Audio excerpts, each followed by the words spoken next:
Hi, my name is Densil Porteous. I'm a professional gay. Pronouns are he, him, his. Hello, Out Bosses. Rhodes Perry here, and welcome to this week's episode of The Out Entrepreneur, a weekly podcast where I get to interview today's most inspiring LGBTQ bosses crushing it in business. So on this week's episode, we have Densil Porteous. Densil, welcome to our show. We're excited to have you here. Thank you for having me. I'm actually really excited to be here. So thank you so much. Awesome. All right. So a little bit about Densil. If you're not familiar with him, he is the CEO of RaiseMe Fund, which empowers a generation of LGBTQ plus entrepreneurs through venture capital. With a keen interest in the tech and startup spaces, Densil has advised and worked with partners like the Varsity Group, RaiseMe, Rev1 Ventures, Juggle, and Leap. Prior to working in the venture capital space, Densil had a notable career in higher education administration with roles at Kenyon College, Stanford University, and the Wexner Center for the Arts at The Ohio State University. He also has a seasoned history of volunteering and leading local and national nonprofit organizations, including serving on the boards of two of my favorites, Advocates for Youth and the Human Rights Campaign.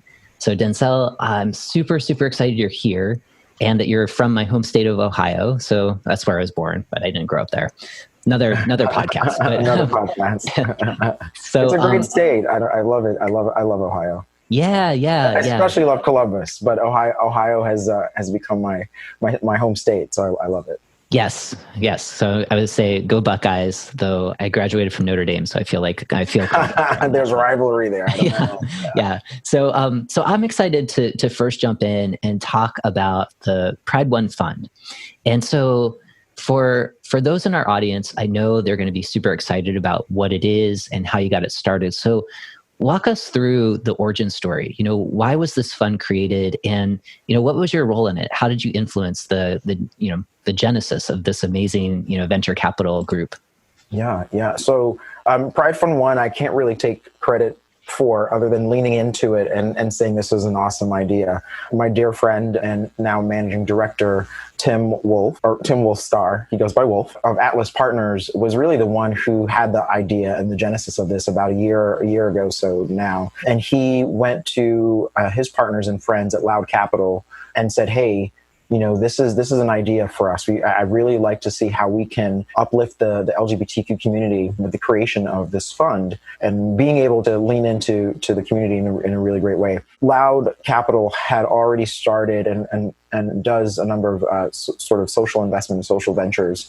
And so for them, this made sense to be able to create a fund where we were uplifting an underrepresented community and also empowering that community to be the owners of their own story. And so together with Atlas Partners and Loud Capital, the two came together, and here we are now with Pride Fund 1. It kicked off in terms of a conversation about last June when Loud Capital, Atlas Venture Partners held a Venture Out event here in Columbus that brought together allies and partners in the LGBT ecosystem of business to talk about and present ideas that were important to LGBT investors and entrepreneurs. During that time, Wolf kind of met some other folks, pulled us together and said, hey, you guys, I'm working on this thing. Venture partners, we'll call them venture partners. So really thought leaders in Columbus who had interest in uplifting the LGBTQ community brought us all together and said, how do we lean into this? How do we make this a reality? And over a period of 6 months, we spent time crafting a vision and a mission for the organization, thinking about the correct partners and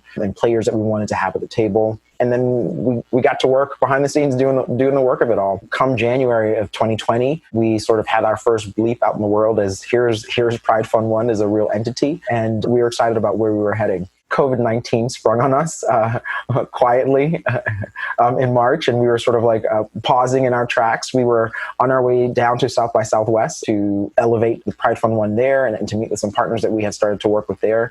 We actually literally had physically people on the ground in Austin, and then we had to come back. And so that was sort of how far we were. But during the early months of this, it also gave us the time to take pause and reflect and think about leadership of the organization as well and of the fund. And during that time, Wolf once again went up to our partners at Loud Capital and said, hey, we think we want to elevate Densil, who's been really integral in this part of helping us develop Pride Fund 1, to be the CEO. And at the same time, another venture partner of ours, Michael Smithson, who is an entrepreneur in his own right, they said, we want him to be our board chair. And so together, that announcement came out on June 1. So it was really great as we went into Pride Month. Even amid COVID-19 at that point in time, we were still able to put out some good news in the world and celebrate. And that was it. And here we are. It's been all positive stuff. Yes. So, see, I don't know if that was a short intro or a long intro to getting us to this point. That was perfect. I mean, it's the way that the fund came together is so in the spirit of entrepreneurship, and just the curveballs that have continued to come your way with how different this year, you may have anticipated, all right, June 1st, we're going to do this and it's going to, we're going to be great. And COVID happened. And yet I know for myself, I saw the press release that went out in early June. I was like, oh my gosh, I have to talk with Densil. And that was kind of the spark of sending an email of like, I think there's going to be a lot of folks who listen to the show who are going to be so excited to learn about this, because, we've had a few other folks on, like Paul Grossner from Gangels. Paul G from Gangels, yeah. And that was I always say Paul G because I'm like, I can't say your last name. I apologize, but Paul G. I told you I'm bad at pronunciation. Not Paulie G, but Paul G. Yeah. He was great. I thought that was a really helpful kind of intro for folks that are, so many folks getting started in business sometimes are doing it with sweat equity, right? And when you have this big vision of like, okay, I want to take this tech startup to the next level. I want to compete with Elon Musk. I have no money. Like, thinking about, venture capital as a route to get started. So help us understand, like when I went to the website to learn a little bit more, you all described like your targeted business as being one that is early stage and growth companies. So for those folks that are, newer in the entrepreneur space, can you break down what that means just to give an example or two? Yeah, so early stage and growth means, at least for us in this moment, is it's not you're not at inception. So it's not just the beginning of an idea. You're on the cusp of maintaining and generating revenue that's sustaining. And what we're looking at is sort of giving you that uplift to take you to the next level. So maybe not quite the Elon Musk level just yet. Hopefully in time, if we partner with you and we grow with you, then we will be there together. That is the long-term vision. But maybe it's, going from sort of a neighborhood mom and pop shop to a state mom and pop shop. Can we help you in that space or place? So yes, I mean, and we're right on thinking below A series investments. So we're not looking at folks who are coming in thinking, oh, we need 10 million to get us started, right? We're looking at people who are saying, you know what, even if you gave us 50,000, that will uplift us. If you gave $1 million to us, that would actually uplift us as well. But looking at, again, those who are not just, again, first inception, we just sat down and put it on a napkin, right? We're not there. We're beyond the napkin stage. Yes. You've got an actual product that you've been utilizing or engaging in the world in this space. That's where we are. You're beyond the prototype, and maybe what we are going to be able to uplift you to is the next phase of production of a thing, or maybe bringing on a first staff member with this particular. It will help you get to the next uplift moment. I think that's sort of a nice way to frame it, I think. Yeah, I think that's really helpful, and it kind of takes away maybe some of the myths of, what these kind of ideal companies are. And I really like that example of the mom and pop shop of like, you have predictable revenue coming in. And, if you just had a little bit more cash infusion, you can serve your pies all across the state of Ohio or whatever, right. Possibly, right. Yeah, exactly. Yeah. The other piece that I really loved about what you're doing, and I think that fits so many people who listen to the show, is that you focus on investing in companies that they're trying to build a better world. They're trying to have a positive impact.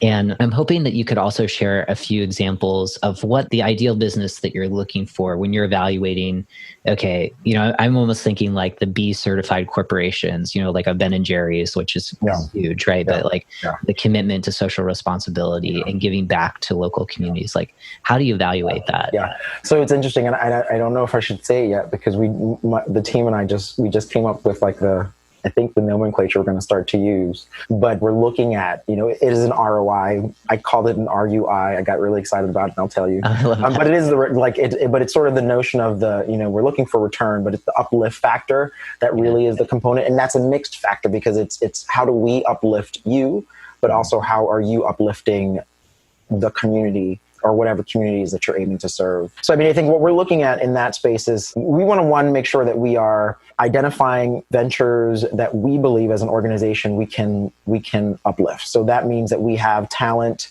and resources and advisors who will be able to offer something to that particular venture.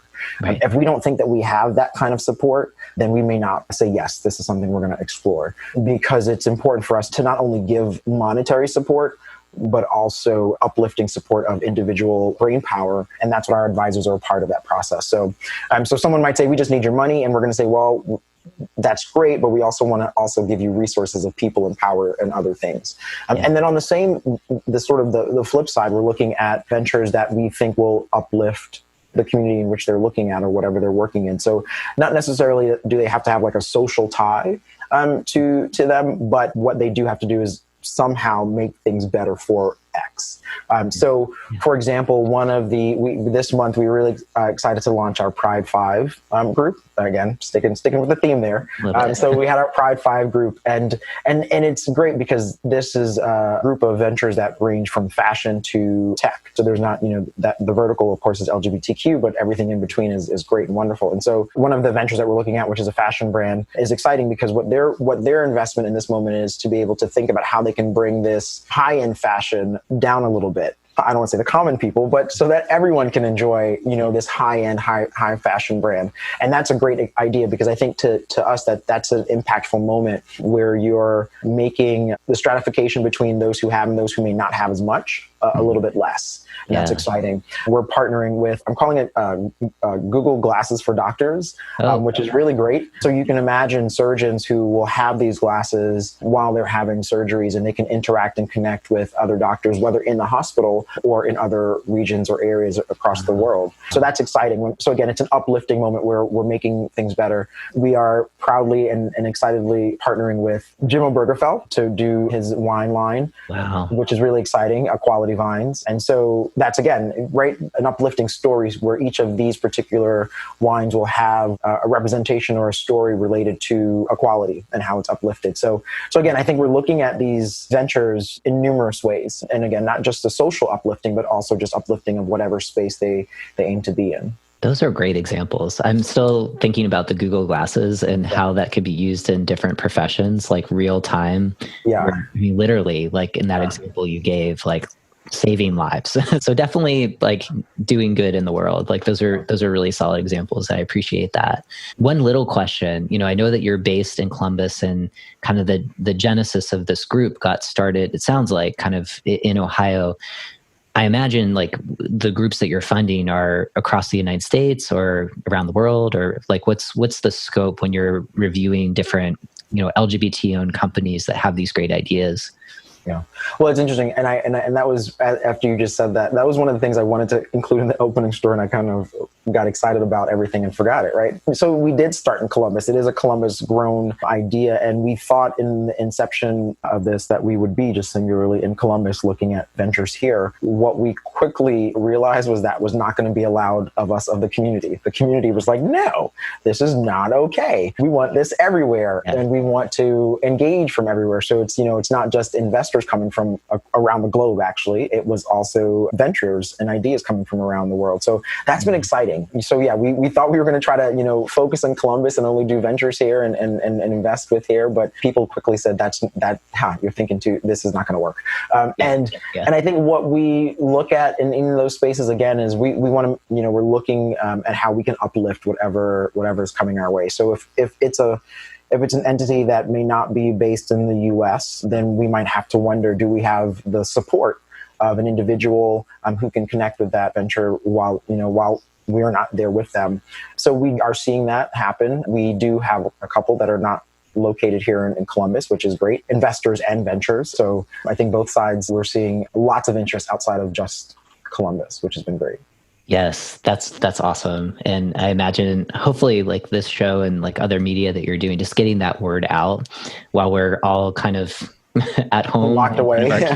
You definitely have folks that are, you have attention, that's there. So getting that out is really important. And kind of on that, we talked a little bit about the curveballs that have been thrown your way. And I'm wondering, with like where we're at right now with the current economic challenges that so many businesses are navigating and trying to get through what I call winter, right? Like this is a challenging time for us. How has the Pride1 Fund been impacted? And because I'm sure you all are trying to map out, okay, we're just getting this thing going. We've got some energy. So you want to keep having, those who are willing to invest come in, right? And then trying to also balance, like you're trying to like grow LGBT-owned companies and trying to continue to encourage those entrepreneurs to keep going, and that there are opportunities even in leaner times. So anything come to mind with like this question? I know that there's a lot of directions you can take it. So it's a great, I've been talking about sort of this, I don't even know if I call it a perfect storm or this, I'm not sure what I've been, I've called it a storm. I've called it an intersection of just crazy. I don't know, right? But I think in this moment in our history as a country, a world, I think it's weird to say as a world, right? As a planet, whatever, there are these happy intersections of crazy that are making beautiful things come alive. Yeah. Right. And someone the other day said to me, Densil, you are such a happy person. I didn't realize that I was so happy. I don't see myself as like this really like Pollyanna positive person, but I do believe that out of everything comes a lesson. And sometimes the lesson comes before the story ends. Yeah. And right now, I think that's what's happening, right? We, as you already highlighted, are stuck at home because of COVID-19 or stuck wherever we're stuck. And we are seeing how that's impacting our emotional states, but also our economic states. We've seen how that's erupted into or pushed and highlighted issues of racism and police injustices that are happening. And so all of these intersection points, I think, again, are producing beautiful moments and stories, because what we're seeing, even in this, is that there are sunshiny moments, right? So, people are now paying attention to these economic injustices, and they're thinking about how can I make a direct impact in these spaces. People are thinking about how the social inequities of groups and organizations and individuals, and how can I lean in to uplift and empower traditionally marginalized groups or groups that have not always had the space and place to be their full selves. All of these things are happening. All these questions are happening. I think people are taking stock of what they have done, what they have not done, and are really doing the heart work and the mind work to make it meet and then take the proper action. So we've seen a number of organizations, whether that's family firms who are giving, or corporations who have giving arms or venture arms. And we're seeing individuals also reflect and say, this actually might make sense to do this, to lean into this moment, because there's going to be a moment where we're on the other side of this. Yes. And so on the other side of this, do we want to be a part of the group that said, wow, we made the right investment or the right moment or the right decision to impact and uplift? Or on the other side, are we going to say, wow, we just sat back and didn't do anything and missed a really great opportunity to be at the start of something beautiful? So I think all of those things are happening, and we've seen a lot of positive coming from it. I have the privilege of also doing a lot of nonprofit work. I'm also the interim CEO of LGBTQ Center here in Columbus. And a little busy. a little busy. And I think that conversation is happening in that space as well. Yeah. About how we continue to uplift communities that haven't always been represented.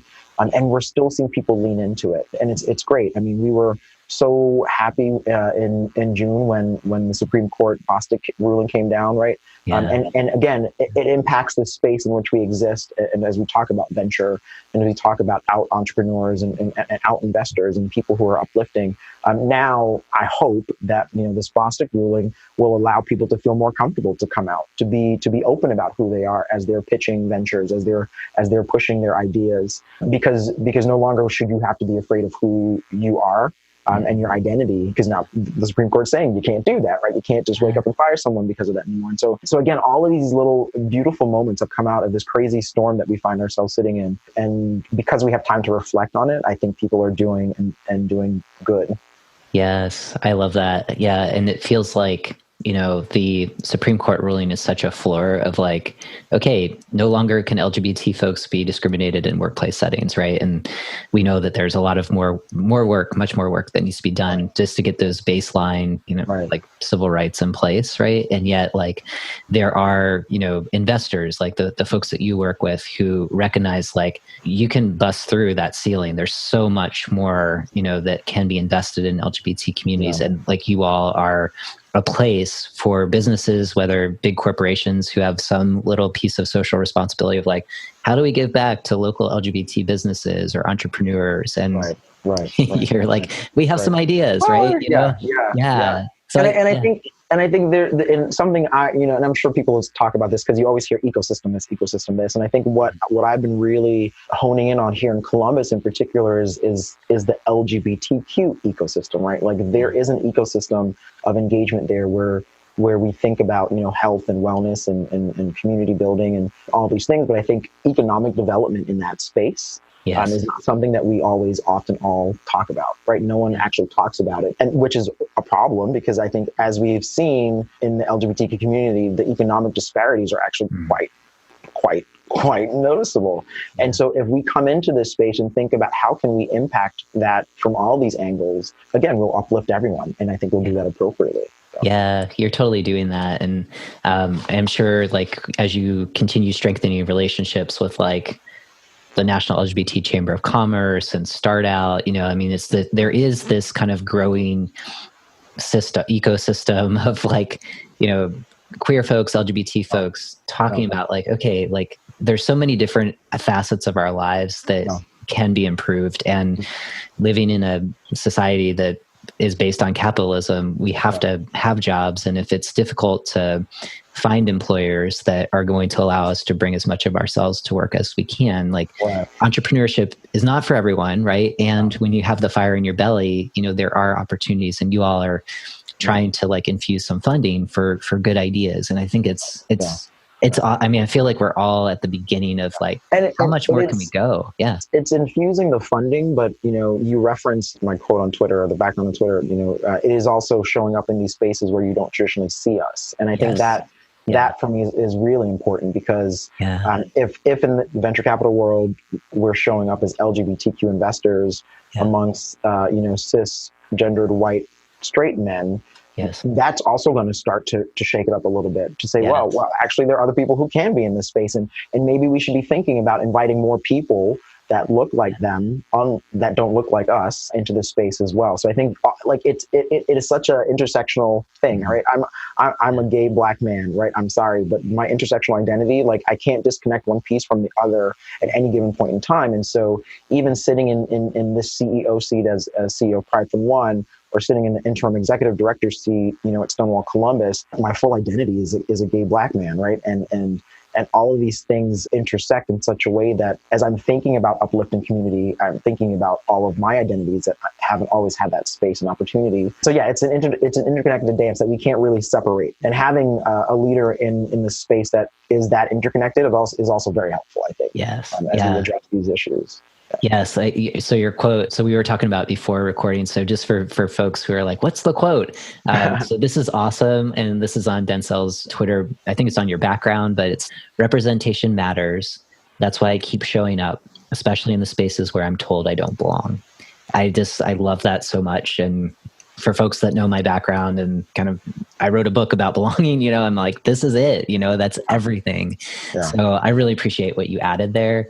And I have some follow-up questions. I want to pivot to talking about you and kind of, like, zooming back out and just kind of, like, recognizing, like, you come from a background in higher education, kind of nonprofit space.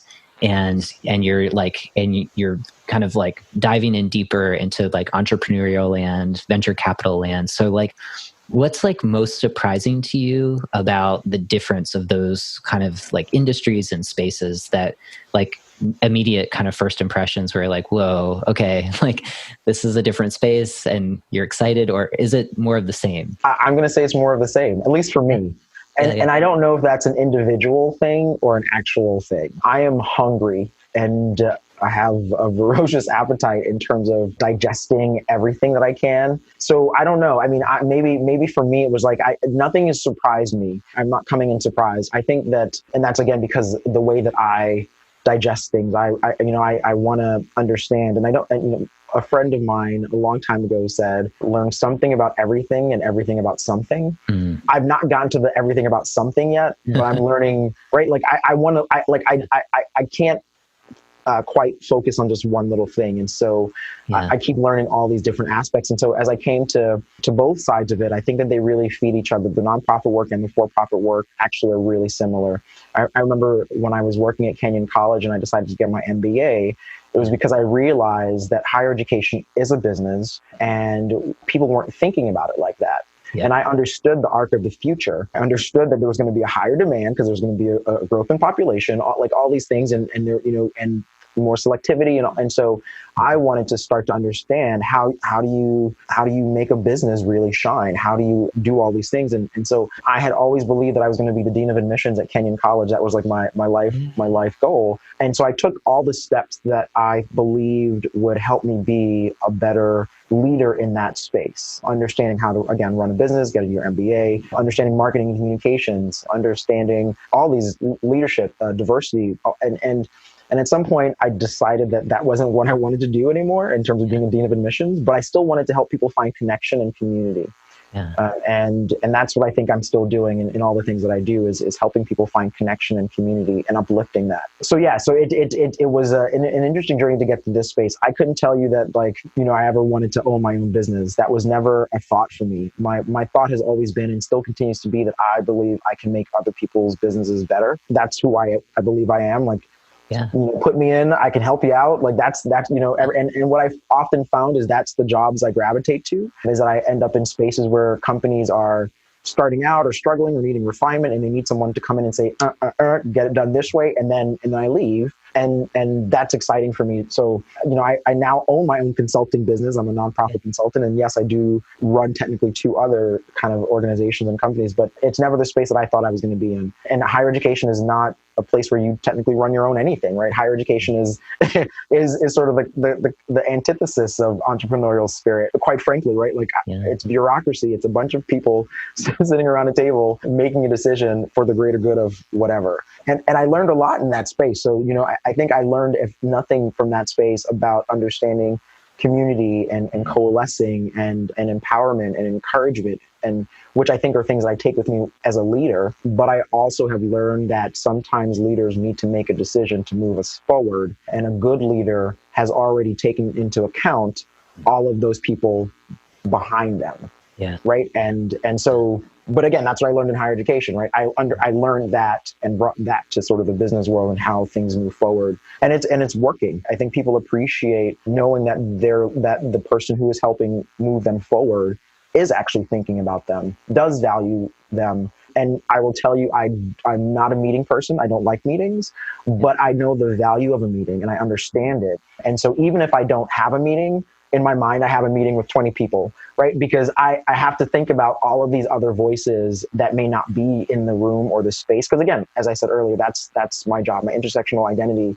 requires that I think about everyone who's not in that space all the time.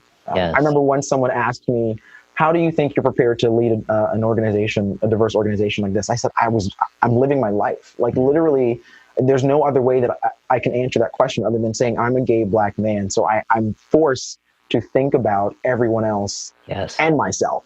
Yes. That intersectional space is a given. Like you can't, and if someone can sort of slice one piece off on their own and not think about another piece, hey, that's some power, but I don't think it's a thing. Yes, absolutely. I think that through line, of just that there wasn't a big surprise for you. It's cumulative, like your experience and your curiosity in humans and leading and what does that take has allowed you to arrive to where you are now, right? And I find that to be really, really interesting. Like as, kind of for myself, before I stepped into entrepreneurial space, I had a similar kind of trajectory, not in higher ed, but in government and nonprofit. And I very much I'm relating to the things that you're saying of like, oh yeah, okay. Like I see that. So I want to get to like your kind of social identity. So you're talking about being Black, gay man, and kind of recognizing our country's reckoning with racial inequities, thinking about the role that businesses play.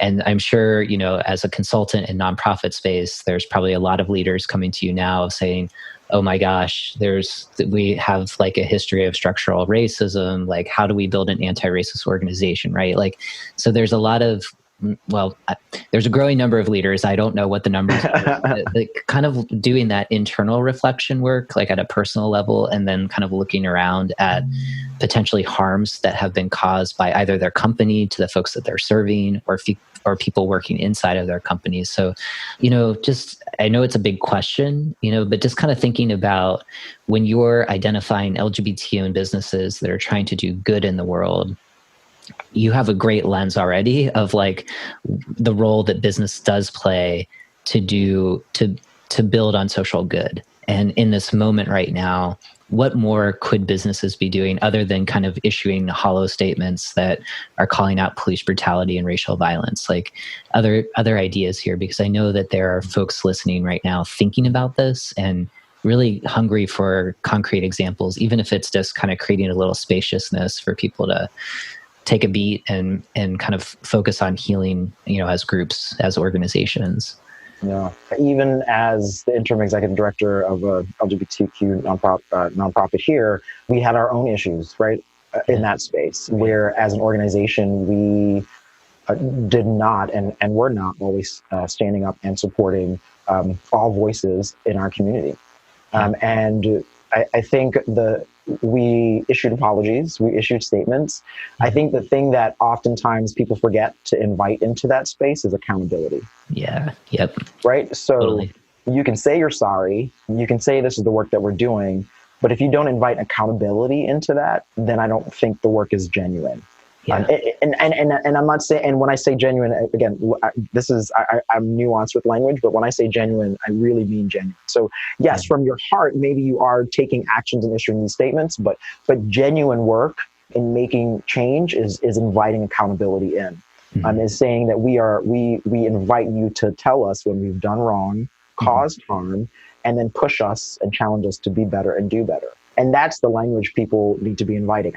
I know as a human, I invite that into everything that I do, into the teams that I lead, into the work that I do. Because if you don't, then what you are actually saying is, I don't really care what you think, because I'm just going to do what I want to do. And so, again, inviting accountability into that is I think, the biggest thing that organizations can do right now. To say, we're apologizing, and in the future, if we mess up again, tell us. And here's how you can tell us, and we will work to do and be better. I think that I don't know. I think that's the only thing I would add, is that yes, everyone's doing the right things. They're thinking critically, but I think it's the accountability component. Our government asks us to hold them accountable, but yet we really can't in some ways. We have to vote them out to really hold them accountable. But they cause so much harm in that interim time. So to me, accountability would be, we told you you've done wrong. We've said it 1,000 times. Now it's time for you to go. Versus us voting you out, you just resign, right? Yeah. To me, after a certain point in time, that's what you should do. So again, if the same thing is happening in businesses where people are saying we're holding you accountable and you continually mess up, then at some point in time, you as an organization should say, we're out. Like we have misplaced the trust of our community, and whatever we're doing, it's time to go. So again, accountability, I think, is the thing that we need to add to everything that everyone is talking about. All the great things that they're doing is real and genuine accountability. I love that. It reminds me of just kind of like on a personal level, nonviolent communication, right? Like, I had a good intent. I messed up. You tell me how I messed up. I repeat it back. I allow you to edit if I got it wrong. I take it in, and I take responsibility and say what I'm going to do different.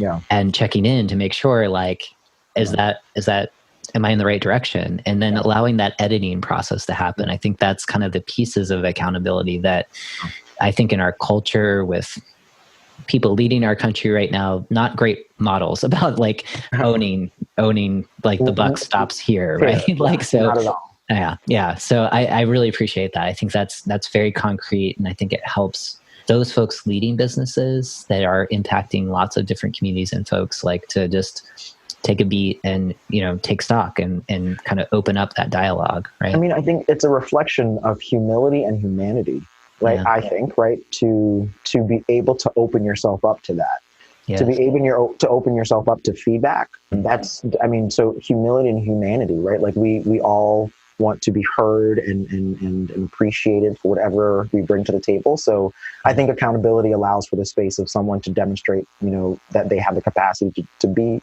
human and respect someone else for their feedback. So I love that. So we've been talking a bunch about leadership. I was raised Catholic, so I think like old models of leadership are kind of like the infallibility of the Pope, right? Like there's one leader and that leader knows everything. We know that's crap. That's not, so when you think about like the models of leadership right now that could really meet the moments that we're in, what are some of those traits, that immediately come to mind? You talked about humility, we talked about the role of being open for feedback. Like, what are some other things that might help business owners right now? It's interesting because I don't even like the term leadership, quite frankly. People might call me a leader and I don't like to believe that I am one. I'm just doing what I'm supposed to be doing. Right? Like if I am just living my life the way that I think I should be living it, and if that's leadership, then I guess great. But yeah. I wasn't striving to be this leader, whatever that is. I was just striving to do really great work. I'm still striving to do really great work. I'm still striving to ensure that people are happy, and whatever that happy is, if I can break down barriers and open doors for people, then again, that's what I'm doing. Leadership is just this weird thing to me, because if you're just doing and living your life, then if they want to slap a term on it, be my guest. But I'm just doing what I'm supposed to be doing. I think people who have the opportunity to empower and uplift and be open, maybe those are the words I would use, have a willingness to be authentic in their shortcomings, to be authentic in everything, I guess, ultimately. Or because when you can admit you don't know a thing, it shows a little bit of humility, and you can ask for help, and someone will respect that, I think. Because there may be great areas that you are fully knowledgeable and amazing in, and you should also then share that knowledge and amazingness with others, because people will respect that. I believe in this notion of learn some, share some. So maybe that's another thing. So being authentic in all that you do, learn some, share some. Learn some, share some, to me, it goes back to the know something about everything and everything about something. But I firmly believe that knowledge, of course, as we all should, knowledge is power, right? It's also a horrible thing, because once you know something, you can't really forget it. Yeah. But I think I don't have a lot, but if I have knowledge from an experience that I can share with someone else, then I'm going to do that. Because that will either empower someone to make the right decision or a different decision in the future. That's important. So I think people who are in these positions of moving people forward in work or in whatever they do should believe in learn some, share some. And then I think it really is just showing up and showing out. And that sounds silly, but showing up and showing out. Yeah. I think for me, when I tell people, just show up and show out, like literally show up to your work or show up wherever you are and give it your all. And I think if people see that, then hopefully they will lean into that, right? Like if people see that their boss, manager, whatever it is giving it their all, then I think other people will do it too. Yeah. Right? If they see just how much you believe in a thing, then I think people will too. Or they will say, that's not what I want to do. And then they will go somewhere else. Those are some of the things. I mean, I could probably talk. I mean, there are a lot of these little nuggets that I have in my head that I throw out all the time. I love it. I used to really be good about it on Twitter. Like, again, because I don't like, I love learn some, share some. And so I try, every time these thoughts pop into my head, I try to put it out there in the world somewhere so someone else can grab onto it. But then I get busy and so I forget. But oh, that's awesome. I love the learn some, share some, showing up and showing out. There's something about, like, it's interesting, like you, in terms of leadership, you're kind of like, if I'm a leader that other people put that label on, great.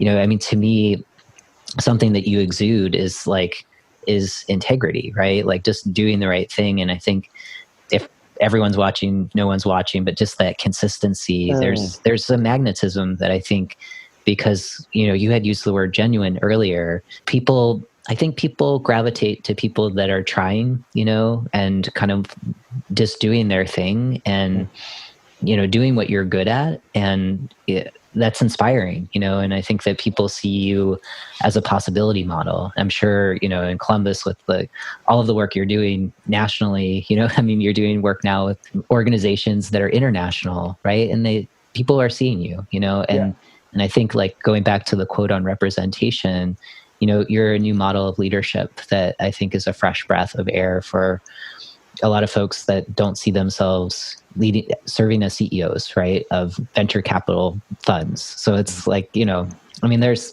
that. There's all those things that they may feel external to you. I'm just saying I see that. And I think that that's really important for younger people. So I just wanted to create space for that. I'm horrible at taking compliments. Horrible. Because again, I'm just doing what I'm supposed to be doing, right? Like, yeah. But I appreciate it, and I will take it in. Yes. There's a moment for that, for sure.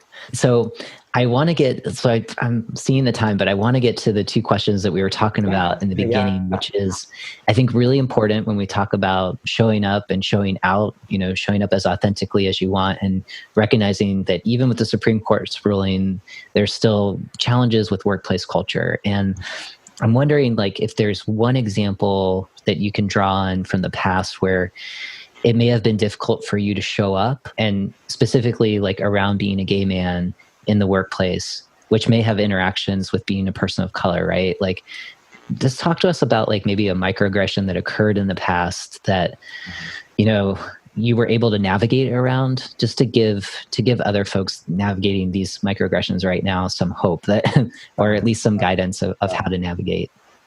It's interesting because I think as I think about significant microaggressions, if that's a thing, right? Significant microaggressions. The first one was in a place where I didn't actually expect it. As I was working in higher education, I was nominated to be the gay bachelor from the state of Ohio for America's Gay Bachelor competition. So this was years ago. And I worked in higher education. I was in an admissions office that, to me, I thought was a welcoming and open space of difference, because that's what you think higher education is about.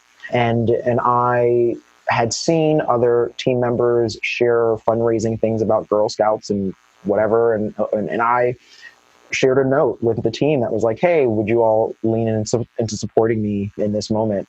And I remember my boss coming to me and saying that's inappropriate to share in the workplace. Mm-hmm. And I was sort of unsure of why it was inappropriate. And we didn't really get down into the moment of it. But for me, that was a microaggression that impacted the way that I brought my personal life into that office ever again. Yeah. I was already living as a pretty out and open person, but in that moment, I felt like I could no longer bring that identity to the workplace because my manager told me that sending a communication that encouraged people to support this was inappropriate. But yet you could send an email about Girl Scout cookies or raising funds for the church bazaar or whatever, so that was a moment. And I think it was, again, probably why I continue to be so inspired and leaning into my LGBTQ initiatives and activities outside of the workplace so often, and why I was really hesitant of bringing that part of my identity back into the workplace. But once I started to step more into leadership roles in administrative offices in education, I realized I could not bring that identity to the workplace because people were looking at me. People saw me. And so I always wanted to be representative of what I believed the right thing should be. So it was, for that moment, it was a challenge, but I learned that as I moved up in my own physical or structural power in an organization and also my own personal power, that I just personally had to overcome that and realize that was one individual's perspective. And actually it wasn't the right perspective because then they later on got sort of reprimanded for that. Not in trouble, but just literally reprimanded for allowing or disallowing things like that to happen. So yeah. And thank you for sharing that. I know it's not always easy to go back to like days of your younger self where it's like, oh, like that. I think but I think we talked about it before. I think there's lessons to be learned in everything. And so even recounting what that experience was like allows me to remember never to do it again. And by that, I mean never to do it to someone else, right? Never to let someone not share their full selves in this space. So as much as people talk about triggers and traumas, I often, again, I'm the happy person that I am, I see them as reminders and lessons to be better and do better. Yes.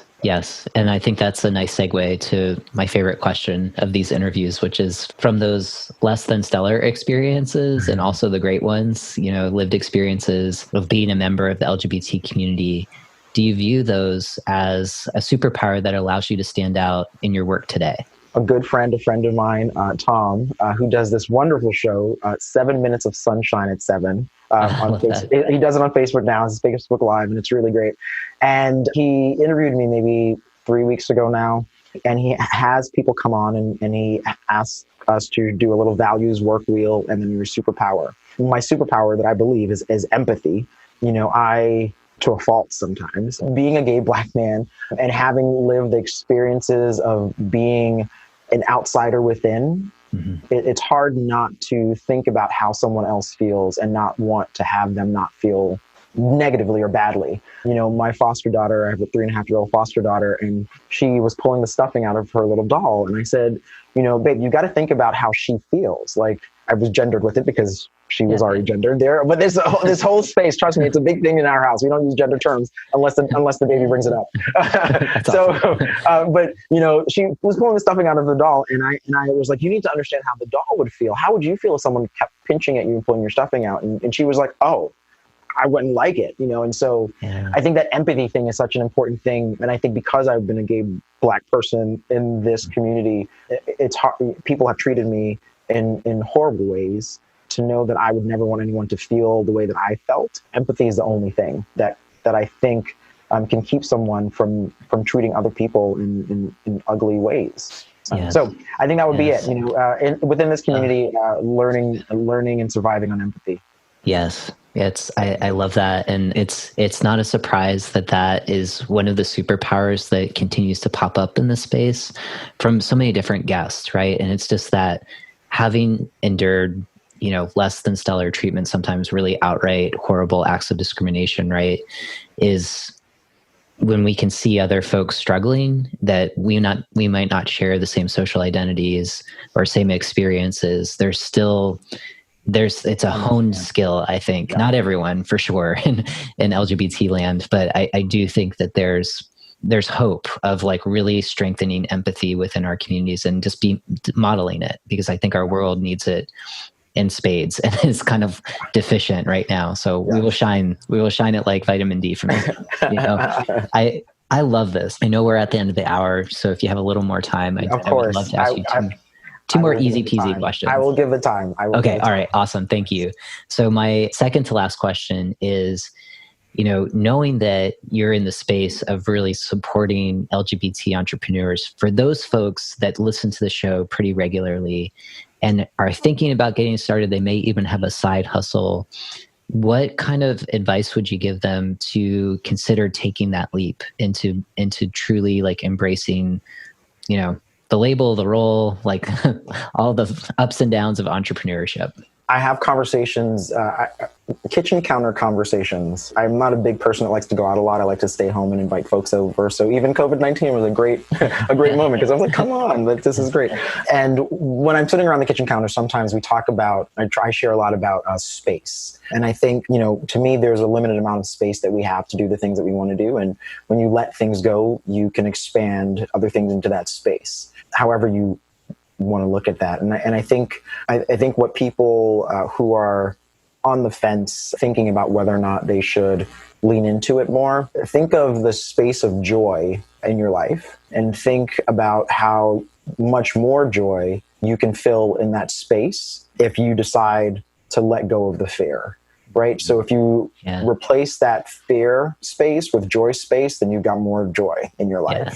And so I think that's what I would say, right? Like, and I know that's not like a business thing, but it's a motivational thing. Like, if you want more joy in your life, replace that fear with that joy, and guess what? It's going to be there, and you are going to do, and it's automatically just going to put you in a more positive space. It will, right? Like, it literally will. If you just forget about the fear of not doing it and replace it with the joy of working hard on the thing that you love, it's automatic. Yes, I love that.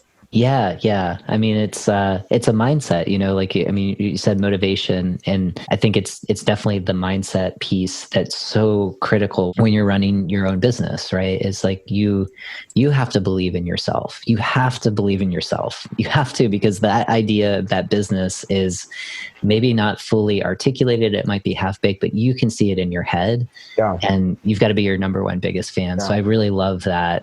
Like talking about joy, like moving from a place of joy and knowing that fear is going to be there and it might be sitting on your shoulder. You can acknowledge it and just kind of focus on it. But decrease it. Like just decrease the amount of fear and expand that space for joy. And you will literally be more motivated to do the work. I love that. I love that. I'm going to channel you so to get through this year.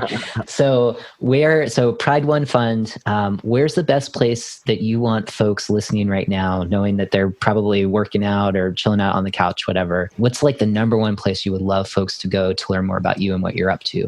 Now, if you're talking about the Pride Fund, that's one place. If you're talking about me, that's another place. So what's going on with the Pride Fund one? The easiest thing is always just to go to pride.vc, which is great. Who gets that? The URL pride.vc, and that takes you right to it. So that's exciting. And then I think for me, if you ever want to know what's going on, it's probably best to catch me on Twitter at Densil Porteous. Yeah.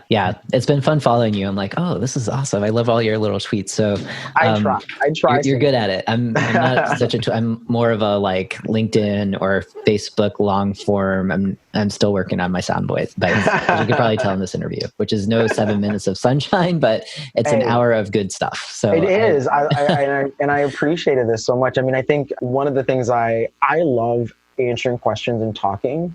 Yeah. I just don't like talking for the sake of talking, right? So you will never just find me doing it on my own, but anytime someone wants to sit down and have a conversation with me, yes. I'm always open for it. Oh my Learn gosh. some, share some. So yes. Well, thank you for sharing a lot. And I think you've given our guests so much to kind of think through. And, if you're leading up a purpose-driven business and you fall under the criteria that we talked about today, definitely check out what Pride One Fund is doing. And then for everyone who's tuned in, I really, really thank you for listening to us today, talking with Densil, who's amazing. And I encourage you to keep listening. Every Tuesday mornings, we're going to come back with another great episode of The Out Entrepreneur. So you know where to find us in all of the places that you consume your podcasts, and looking forward to another episode next week. So keep being your authentic selves as often and as much as you want. And we'll be back next week. All right, take care.